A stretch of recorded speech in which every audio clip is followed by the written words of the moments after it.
Okay, we're back with some more Buffy. That's pretty fun. Oh wait, that's not how I say it. Usually I say, hello Buffy friends, fans, and family. So, okay, hello Buffy friends, fans, and family. I've been off for a week because, you know, I was on a writing retreat and it was like, I don't know, I've got to get back into the swing of things. I got to get back into the groove. Like, my camera angles are all off. Everything is weird. We're not talking about my desk. We continue to not talk about my desk, but obviously we're going to return to my flowers because I'm sorry, but this thing is not going to midsummer itself. If I'm going to midsummer myself, I need to be dedicated. I need to be putting in the hours. I need to be multitasking my midsummering. Okay, so let's pop in our headphones and get this show on the road. I don't really like this one. This one's called Reptile Boy, and it's another one of those Monsters of the Week things that, you know.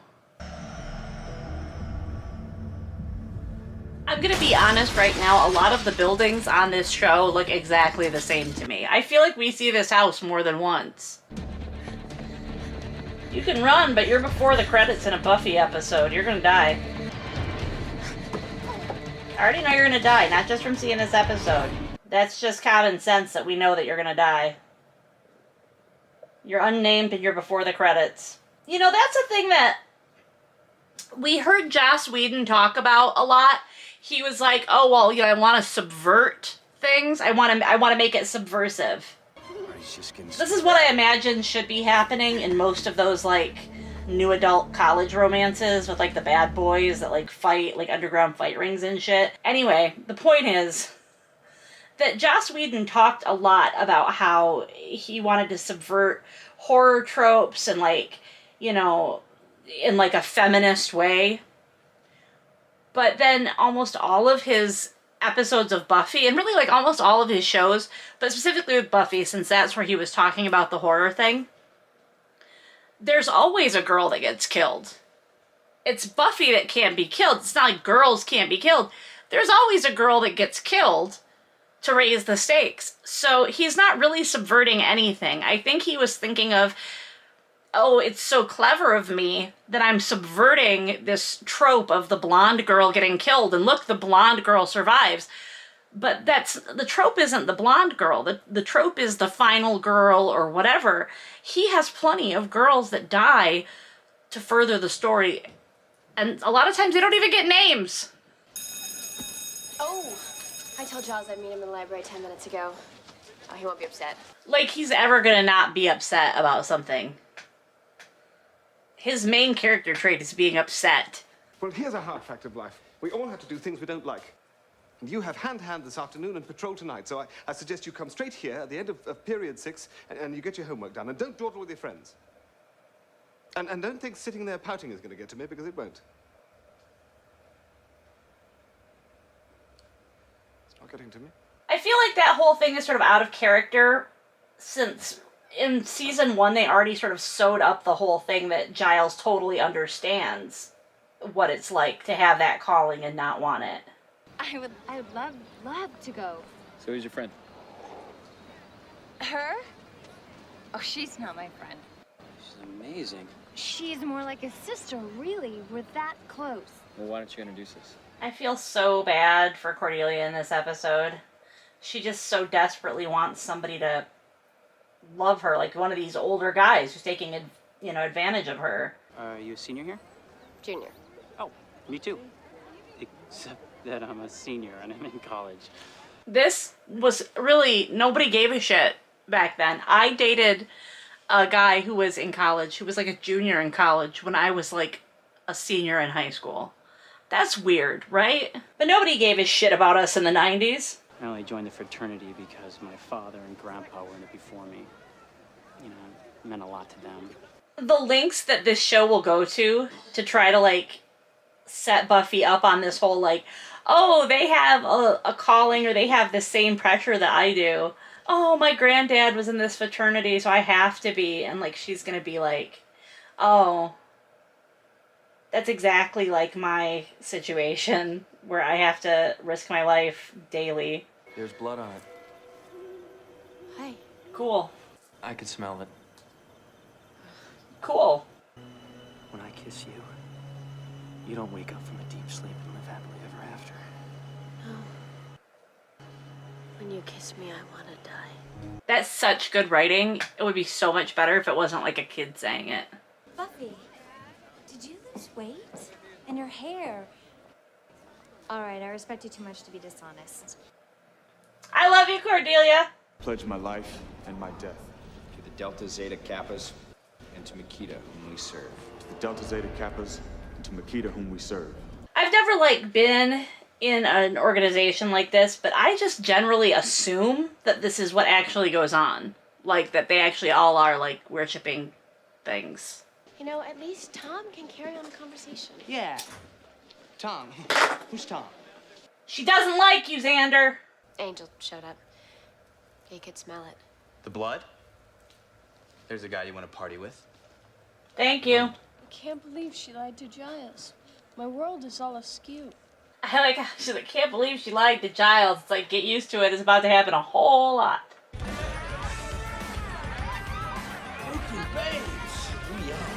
Buku babes. Such realistic teen dialogue. Oh, sorry, these are grown-ass people, actually. Oh, is there alcohol in this? Oh, God, no, honey. What kind of mother do you think I am? Why, do you want a little? Because if you're gonna drink, I'd rather you do it in the house.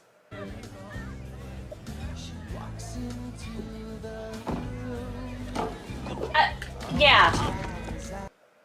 There's a fucking door, bitch. You could have just walked into a door. There's got to be more than one doors in that house. Because I was just at this really, like, rich area in South Carolina. And the house that I stayed in, they had, like, 1,000,000 fucking doors in the house. Like, doors on doors on doors. We're not all a bunch of drunken louts. Yeah, you're special and different. You are the company you keep, buddy. Feel bad for not talking much, but this episode's just kind of... It is what it is. There's nothing really exciting about it. There's not a lot wrong with it, but... it's a very meh-episode. Okay, big fun, guys. Who's next? You are Dollface. Keep on dancing. This is getting a little bit weird, like that. Keep on dancing! That sounds like... You remember what happened to Ned Beatty in that movie? Tom? This makes me sad, this Buffy getting roofied thing. But it also makes me a little upset that it's, like, used as... It's used as, like, oh, this could happen to you. You could get roofied at a party, and then, oh, instead of her getting assaulted, she's almost fed to a monster. Like, I'm not saying I want that to happen to Buffy. I'm just saying it's a little bit weird that they decided to use this situation as a framework for, like, oh, hey, monsters are, like, standing in for assault. Just having a little fun. Well, she's not here for your fun, you pervert. She's here for the pleasure of the one we serve. Like, see, like, his intent was to assault her. And instead it's like, oh, she's gonna get fed to a monster, but it's like this magic roofie thing. It's very weird. I don't like it. I don't like it. Now there's a killer. We don't know that there's Yeah, but this being Sunnydale and all. Well, I mean, this being Sunnydale and all, I would not necessarily say killer. I'd think, like, monster, right? How often do they actually find people who are just murderers? Buffy, where are we? A cave, Cordelia! You look like you're on the fucking Pirates of the Caribbean is where it looks like you're at. Sorry. The reflection thing that you don't have. Angel, how do you shave? Asking the good questions. Right there. Great questions. To a party at the Zeta Kappa house. She lied to me? Well, Did she have a date? Shut up, Angel. Dark Lord, and bless us with your power. Makita. All I can think about is the drill, friends. It just really ruins it for me. Stop saying Makita. All I can think about is the drill! Makita. You keep saying it. And on the 10th day of the 10th month, he shall be anhungered. And hungered? What the fuck does "hungered" mean? But I do like when, like, a cult when they're like rituals have a lot of exposition in them like that, I find it helpful. I find it really helpful. I told you to shut up. You speak again, and I'll cut your throat.